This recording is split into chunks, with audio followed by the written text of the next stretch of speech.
Good morning everyone. Hope you all are doing well. So let's start our class. तो आग video रे तुमे माने टाइप्स ऑफ फार्मिंग रो प्रयोजन भित्तिक कृषि विषय रे पढ़िथिल। तार पुणी तीनोटी सब टाइप पढ़िथिल। से गुडी का कौन माने अछि? कौन देखि कहल? पशुचारण, स्थानांतरित कृषि एवं सघन प्रयोजन भित्तिक कृषि। अच्छा, ताहले आज आमे वाणिज्य भित्तिक कृषि बा कमर्शियल फार्मिंग विषय रे आलोचना करिया। ताहले वाणिज्य भित्तिक कृषि, कृषि अर्थ तुमे माने जानिच? वाणिज्य भित्तिक कौन? वाणिज्य भित्तिक होची ना व्यवसाय भित्तिक। तार अर्थ व्यवसाय बिजनेस ओरिएंटेड बिजनेस तो तुमे माने समस्त जानच ना। बिजनेस कौन पाई करा जाए? प्रॉफिट पाया लगी, लाभ पाया लगी हैला। ताहले एही कृषि रे कौन करा जाए? जहाँ भी उत्पादन करा जाए से सब को बाजार रे बिक्री करिया होची मुख्य उद्देश्य हैला। ताहले वाणिज्य भित्तिक कृषि अर्थ उपार्जन करिया लगी करा जाए। वाणिज्य भित्तिक कृषि रे कौन करा जाए? ना शस्य उत्पादन करा जाए, आउ कौन करा जाए? ता सहित पशुपालन मध्य करा जाए। जहाँ एक्स्ट्रा उत्पादन हुए, जहाँ सब कृषिजात द्रव्य से सब को बाजार रे बिक्री करिकी अर्थ उपार्जन करा जाए।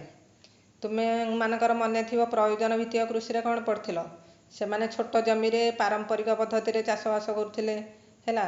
आउ फैमिली लेबर सेठे काम करथिले, किछि टेक्नोलोजी मशीन किछि यूज हो नथला हैला। तेणु उत्पादन कम होतला, हेटा केवल तांकर आवश्यकता पूरण करिया लगी चाष करा हुए हैला। किंतु वाणिज्य भित्तिक कृषि रे कौन होची ना एठे बड़ बड़ जमी रे चाष करा जाए। आ एठे बहुत अर्थ विनियोग करा जाए। गोटे प्रकार चाष बड़ बड़ जमी रे करा जाए। सपोज रबर चाष हैला, ताले पूरा जगाटा जाक रबर चाष करा जाए। चाह चाष हैला, पूरा जगार रे चाह हबो कि कॉफी एमिति हैला। ताले विभिन्न स्थान बा देश मध्य रे कृषि उत्पादित द्रव्यर वाणिज्य बा विनिमय कार्य करा जाउथारु एहाको वाणिज्य भित्तिक कृषि कहा जाए।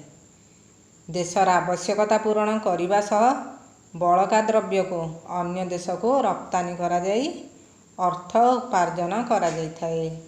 तेणु ए प्रकार कृषि को अर्थकरी कृषि मध्य कहा जाए हैला। मन रख, वाणिज्य भित्तिक कृषिर अन्य नाम होची अर्थकरी कृषि। वाणिज्य भित्तिक कृषि जलवायु अनुसार करा जाए। जेमिति कि तुमे माने जानिच पंजाब रे कौन अधिक गहम चाष करा जाए, किंतु ओडिशा रे गहम उत्पादन कम हुए। कारण कौन? कारण ओडिशार जलवायु धान चाष पाई अनुकूल हैला। मने रख, युक्तराष्ट्र America, Canada, Ukraine, Russia, Argentina, Australia प्रभृति देश मानकरे कृषकर चाष जमीर आकार बड़ होइथाए हैला। तेणु जमी चाष करिया, बिहन बुणिबा, सार प्रयोग करिया, कीटनाशक द्रव्य सिंचन करिया, जमी रे पानी मड़ाइबा, शस्य अमल करिया इत्यादि समस्त कार्य से माने कोउतरे करंती ना यांत्रिक उपाय रे करंती हैला। आउ यांत्रिक उपाय रे करिकी से माने अधिक शस्य उत्पादन करंती। एटा मने रखिथियो को को देशर कृषक माने वाणिज्य भित्तिक कृषि करंती हैला।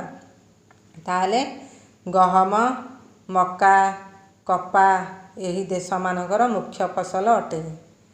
वाणिज्य उद्देश्य रे एही देश गुड़िकर कृषक शस्य उत्पादन सहित पशुपालन, माछ चाष, कुकुड़ा चाष, रबर, चाहा, कॉफी, फल, पनीपरिया इत्यादि चाष करिथांती। भारतर पंजाब ओ हरियाणा रे व्यापक भाव रे गहम चाष करा जाई रप्तानी करा जाइथाए।